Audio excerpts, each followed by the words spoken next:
Bonsoir amis téléspectateurs yéen ñi suivre Global News ñu ngi leen di nuyu ku nekk ci turam ak santam di leen wax bonsoir et bienvenue dans votre premier numéro à la découverte di émission boo xamante ni daanu leen may la possibilité ngeen mën a dem à la découverte de tout di ngeen mën a découvrir li éducation société musique culture tout ça lépp incha allah rabi daanu am la possibilité waxtaan ci bu baax a baax a baax tey nag yéen a ngi ci seen émission muy à la découverte de seen premier numéro ñu dalal ci ndaanaan vraiment un artiste pétri de talent un artiste boo xamante ni kenn dootu ko présenté waa Diourbel waaye itam kenn dootu ko présenté waa Sénégal c'est au nom de Meissa Mboup Meissa Mboup noo def. maa ngi lay nuyu di nuyu Sénégal di nuyu suma waajur di nuyu fépp waa Diourbel gépp mbokki Sénégal di nuyu fépp foo xam ne suñu soppe mi fa suñu am du jàmm ñu ngi lay nuyu di la ziare di ñaanal suma yaay yàgg fa lool nag surtout di ñaanal suma papa fi mu tëdd yàlla na ko gënal fi mu jóge di nuyu sama sëriñ sama wasila Cheikh Ngounda mu Cheikh Modou Ablaye Fall Ndar di ko ñaanal yàlla yàggal ko fi lool di ñaanal sëñ Seynou Sylla suma sëriñ suma xarit di ko wax ne gis nañ ñaan yëpp di ko ñaanal yàlla yokk ko lool moom it vraiment. Voilà amis téléspectateurs ni ma leen ko waxee ñu ngi nekk ak Meissa Mboup nekk un jeune artiste di yëngu ci li ñu naan musique fii ci diwaanu Njaareem tey ñu seet si woon ko war a faram-fàcce ak moom lu bëree bëri waxtaan tamit ak moom ci li nga xamante ne mooy carrière am est-ce que mën nañu xam un petit peu kan mooy Meissa Mboup. waaw Ange li ñu Meissa moom xale la boo xam ne dafa nekk ndaw bëgg aar soxal ko tamit mu bàyyi métier am bàyyi léppam di dund aar xam nga Meissa moom benn artiste bu ndaw la nii rek bu nekk ci buntu aar daal di jàng ci aar tamit aussi Meissa moom. gis ni Meissa moom débuté na carrière am nekk ndaanaan wane ay preuve am tam aussi ba kenn dootu ko présenté ci Diourbel muy def lu am solo ñu bëggoon xam Meissa kañ la débuté carrière. waaw man bi ma débuté carrière ak léegi nii mun na ne yàgg naa ci wàllu bi mais sikar laa njëkk a def. jàng après ci laa jógee di jàng xasaayit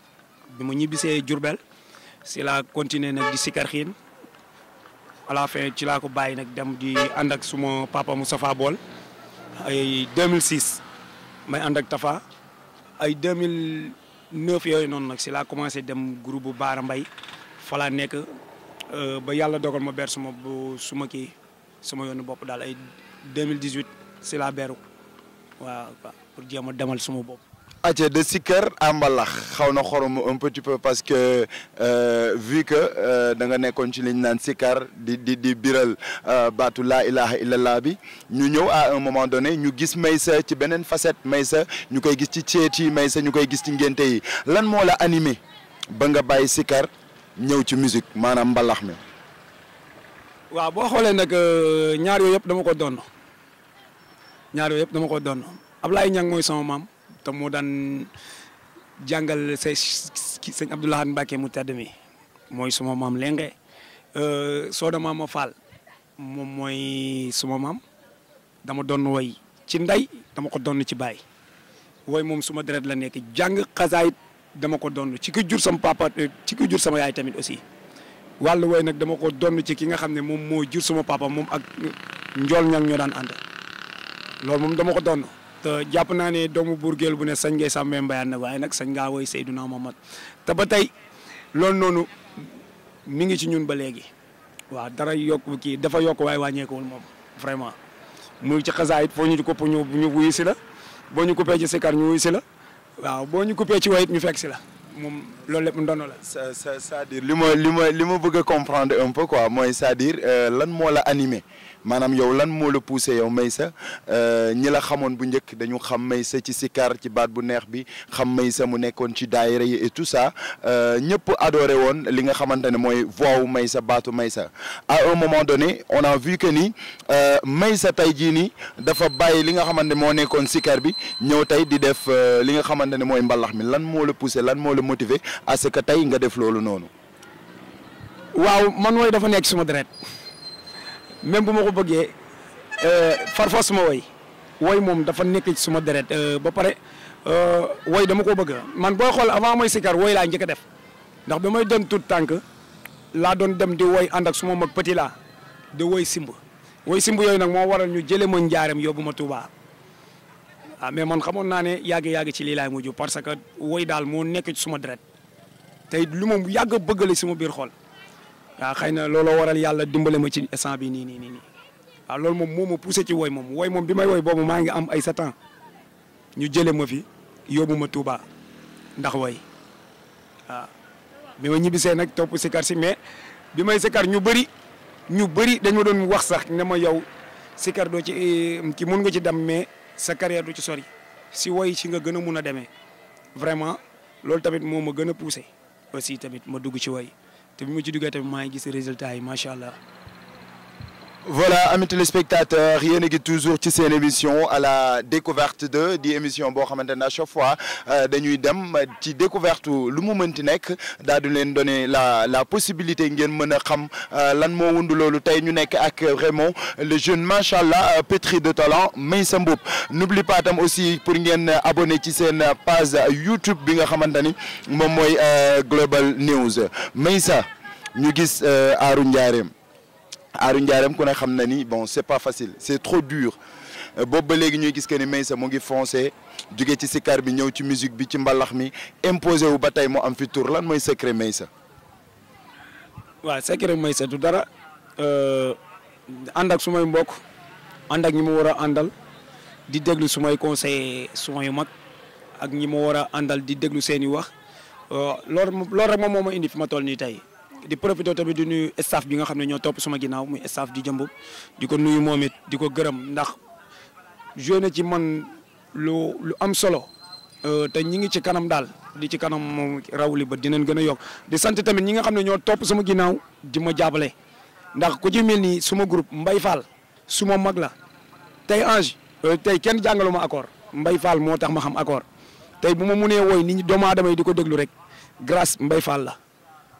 maa ngi ko ci sant di ko gërëm di sant tamit groupe bi nga xam ne ñoo topp sama ginnaaw di ma dooleel Ange secret du dara lu dul booloo bokk ndey bokk baay te man ñi may àndal ñëpp dañoo booloo bokk ndey bokk baay ñu yéene ma tamit te mbooloo mooy doole loolu rek moom mooy suñu secret du leneen ak raxas suñu xol yéene ñëpp jàmm loolu dong mooy suñu secret du leneen barke sëñ Fouwa. Bon, parlant toujours de secret, on a vu que ni aussi Meissa il est très aimé partout voilà mais est-ce que tam aussi parfois du leen arrivé à ce que ngeen di jànkonteel des problèmes yoo xamante ne da ngeen koy am en tant que artiste yéen. pour ci sumay musiciens wala pour man ak ñeneen ñi. ci yéen ñëpp. non man moom aw ma ak kenn jafe-jafe aw ma ak kenn xaar ma yàlla man moom jàmm laa xam nitu kese laa kafre laa xam. xam nga su ma gisul ci yow jàmm sax dama lay tege des côté dem ak suma yoon xool ñi ma war a àndal te mën a seq ak ñoom ci jàmm ma seq ak ñoom ci jàmm mais vraiment man moom ñëpp jàmm laa leen yéene jàmm laa seq ak ñëpp nag waaw vraiment waaw man moom chaque jour maa ngi xool ñi ma mun a defal te mu leer na ma ne ñii ay nitu jàmm lañ li ma leen yéene loolu lañ ma yéene ma ànd ak ñoom ci loolu vraiment su ma xamee ne yow nag maanaam nitu jàmm daal yow jàmm waxoo ci dara. am naa droit romb la fa moom dem seeti ñeneen waaw te du taxit te du tee tamit ma jàppal la dara man aw ma kenn xaar ma yàlla wallahi lan azim as su ma yéenee benn artiste lu ñaaw wala lenn yàlla na jiitu ci man barke Sëñ Tuubaa.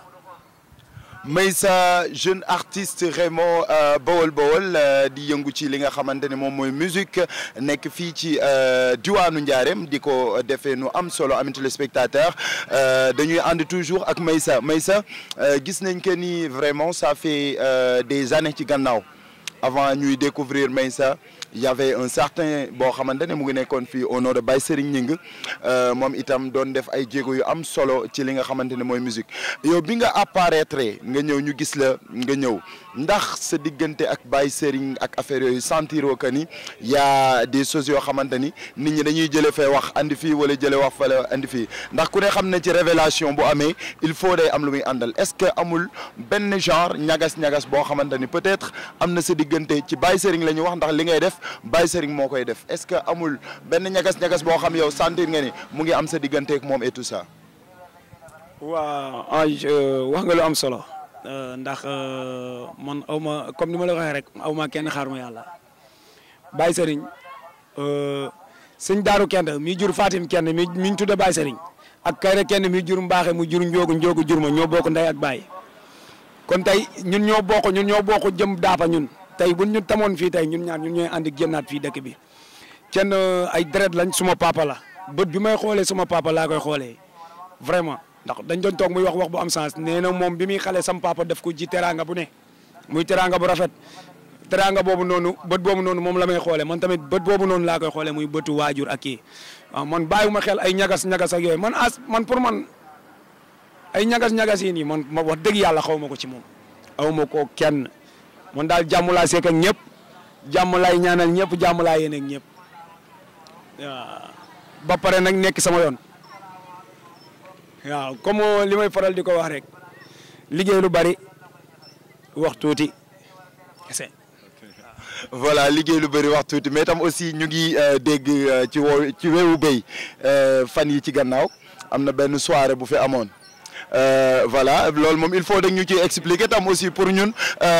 téléspectateurs yi nga xamante ne ñu ngi ñuy seetaan ñoom itam ñu mën a am la possibilité comprendre par rapport ak loolu noonu lan la parce que gis nañ récemment benn soirée boo xamante ni amoon na fii ci biir théâtre de verdure ñu gis que ni Meissa dafa bokkoon ci artistes yi waroon prester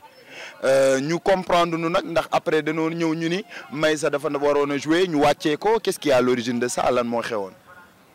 non kenn wàcceewu ma yàlla dafa dogal ñun dañu nekk ci ay loxo yàlla dafa dogal bi ñu ñëwee wax man ba tey ñi tëgg soirée bi mënu ma la wax kii moo ma jox avance mënu ma la wax kii parce que man dama ne ci loxo dañu ñëw engagé ñu expliqué ñu ne Meissa moom day jouer ak orchestre am est-ce que yaa ngi comprendre ma lay wax ñu dem ba ci kat tuuti rek ñu woowaat ma téléphone ni ma waxtaan nañu ak Baye Serigne mais jarul ngay indi say bagage parce que boo indee say bagage ñuy débranché di monté waat diggante boobu noonu mun na jël temps léegi mais nag da ngay indi say musiciens nga jouer ak ñoom say musiciens ñoo lay tegal ma ne leen man erreur laay bañ yaa ngi dégg su may musiciens moom vraiment ñoom ñoo may tegal ñu ne ma ñun loolu dañ laa fay suñu xaalis dañu fay Baye Serigne ñoom ñoo ma wax lii de li ñu wax ñun li ñu bëgg loolu la Baye Serigne di def indil say musiciens bi ma ñëwee tamit def naa li ma war a def première erreur bi rek moom mooy heure bi ñu waxante woon ak man dépassé na mais teewul dañu toog xam ne ñun ay doomu Jurbel la ñu dëkk bi ñu dikkee suma ménagère dem wax ak ñoom xam nga ñu dem yéeg ñu daan ne kon garaawul léegi ne may si yéeg na yéeg ak ay musiciens bi sumay musiciens yéegee ba ñu commencé pour bëgg a jouer si le ménagère am ñëw ne du ñu jouer ci suñuy bagage après si la suma ménagère ñëw amet na ma gars yi nee nañ du jouer ci seen i bagage mu ne ko waaw kon kay loolu amatul wax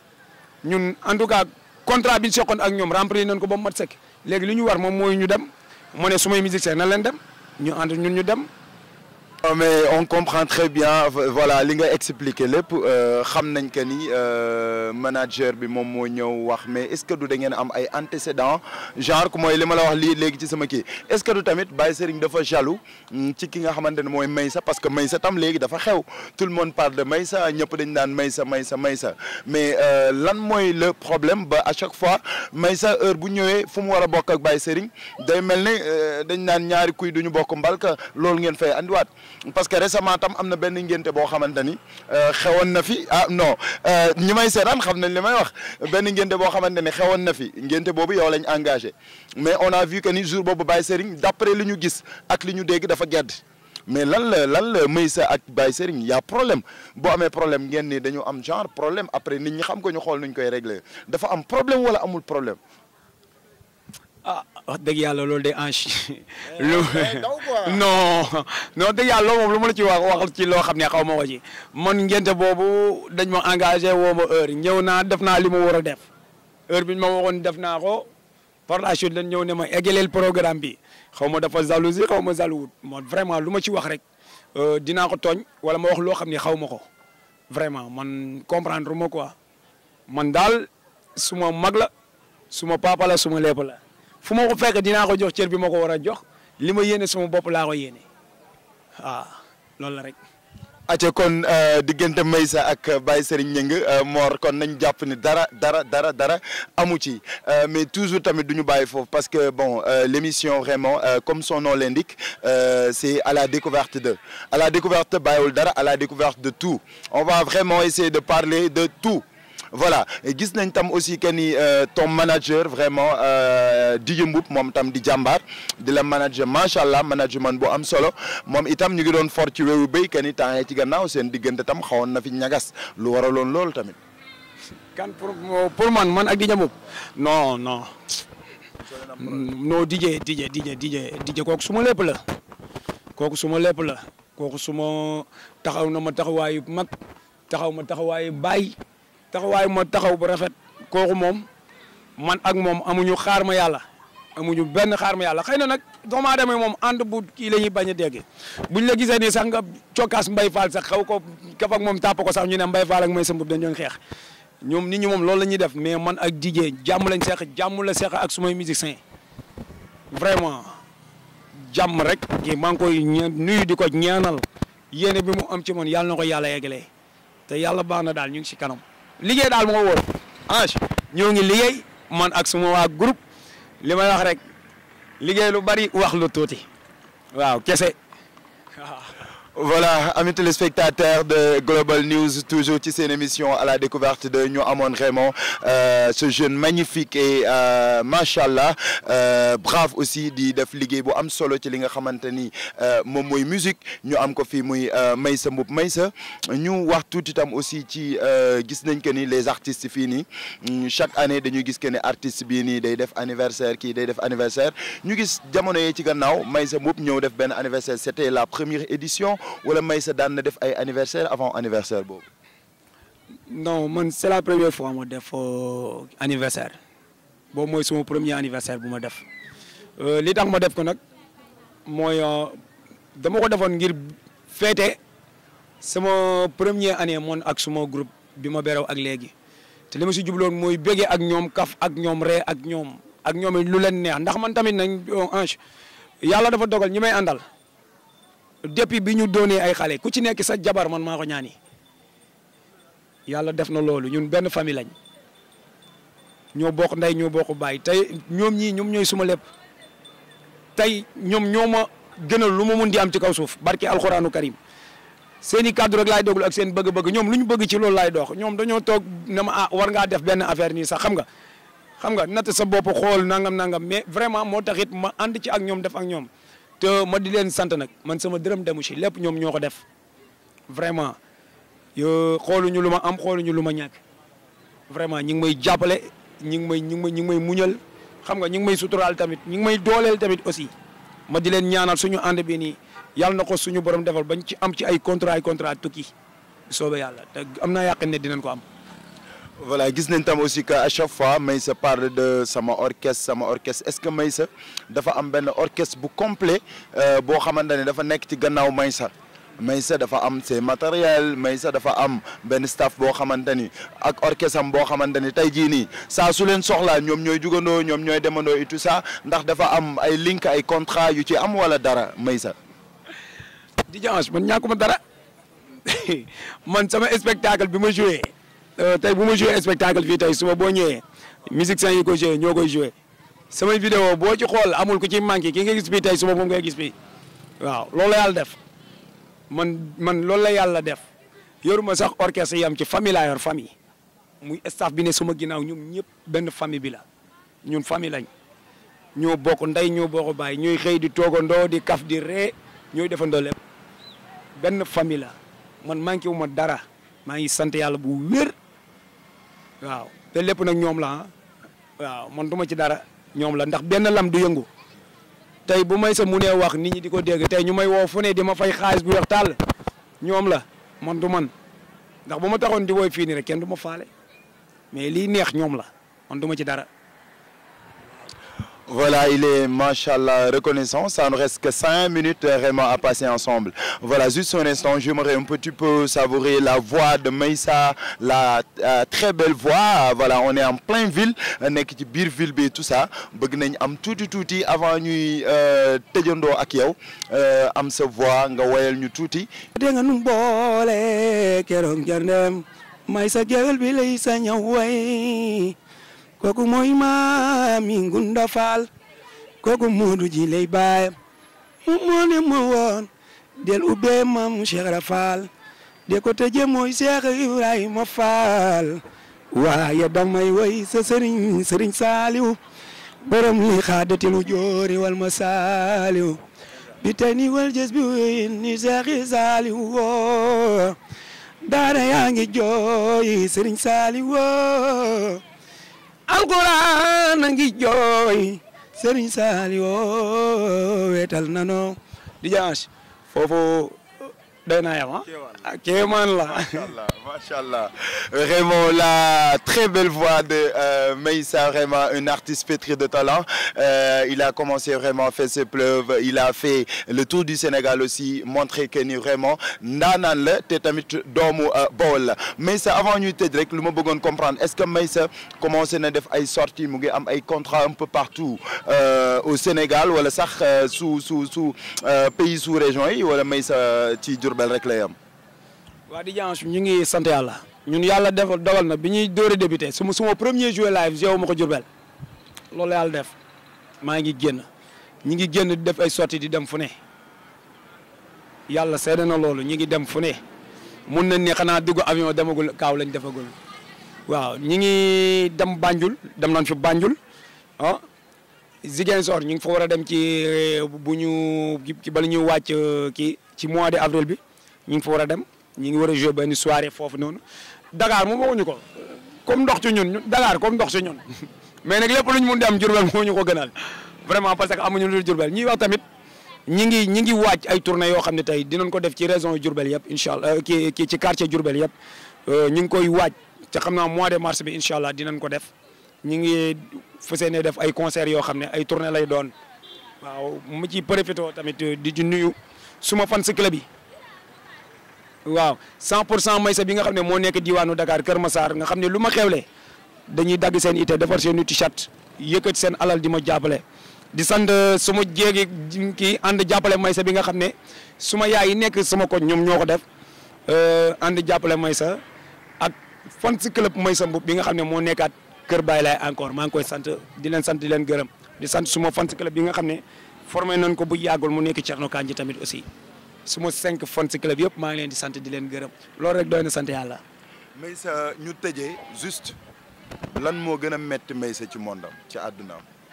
li gën a métti Meissa loo xamante ni tey moom dafa métti Meissa bëgg na koo faj mënu koo faj wala saa su Meissa toogee lii mooy li ko métti lan la. man de di jance len rek moomu naqari te dama koy wax Sénégal ñëpp di ko dégg ndax buñ ko gisee ñu bëri dinañ yaakaar ne ci Meissa la mooy toog bi sama yaay di toog fii di ko jaay loolu daf ma naqari te wax dëgg yàlla ñi ngi sant yàlla ñàkkuñu luñ ko yore ma di ko wax nag ne loolu noonu ma di ko seedeel Sénégal ndax des fois damay toog dégg suma benn nawle artiste bu ma xas ci loolu fekk ne xamuñu man Ange ñàkkuma dara sama yaay dawul dépense day daw ngir xëy na plaisir mais ku ma xam ne kalaame naa ko pour mu toog dimbale mu ci loolu noonu pour mu toog ndax ñun yàlla mi ngi ñu may wërsëg te li ñu am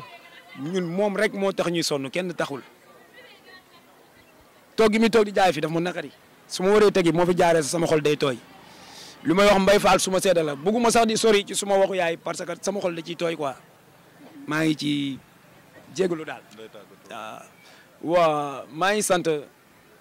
ñëpp daal.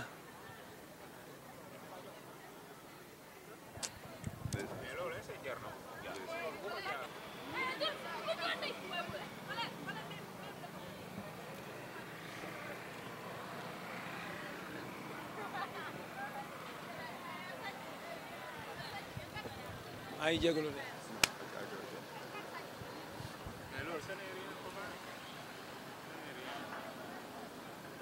waaw maa ngi sant ñëpp daal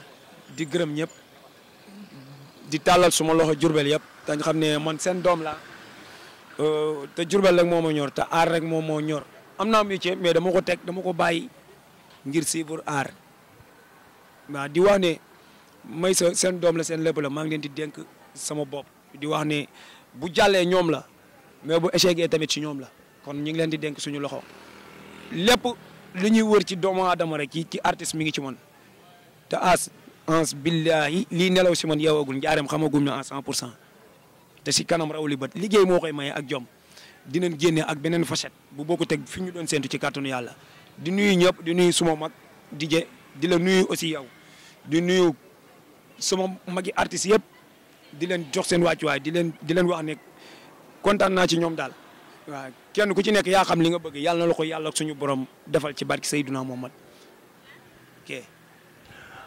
Voilà, merci beaucoup à mes téléspectateurs. Vraiment une découverte merveilleuse avec un jeune artiste vraiment bu nekk ci diwaanu Ndiarème au nom de Meissa Mboup di liggéey lu am solo ci li nga xamante ni moom mooy musique gis ngeen ci parcours am jot nañ ci waxtaan bu ñu ko émission bi mayoon sax ci lu bëree bëri daanu ci yaatal waaye xam naa ne ay bés ci kanam daanu gën a waxtaan ak ñoom ci seen carrière ngir gën a yaatal bu leen fàtte tam aussi vraiment cliquer fu rouge foofu ñoon ñu naan abonné voilà ngeen dugg ci Global News mën ñoo mën a yokk visibilité ndax wax naa leen votre site Global News est juste là vraiment pour vous faire plaisir pour montrer vraiment tout ce qui est Diourbel et tout ce qui est le Sénégal aussi di ngeen mën a am la possibilité de découvrir ko ci Global News yéen ñi bëgg participer ci émission bi aussi mën ngeen def 77 567 23 72 77 567 23 72. Je vous rappelle que vous et moi, c'est une histoire d'amour qui vient de commencer et qui n'a pas encore dit ses derniers mots. Merci beaucoup et bye bye.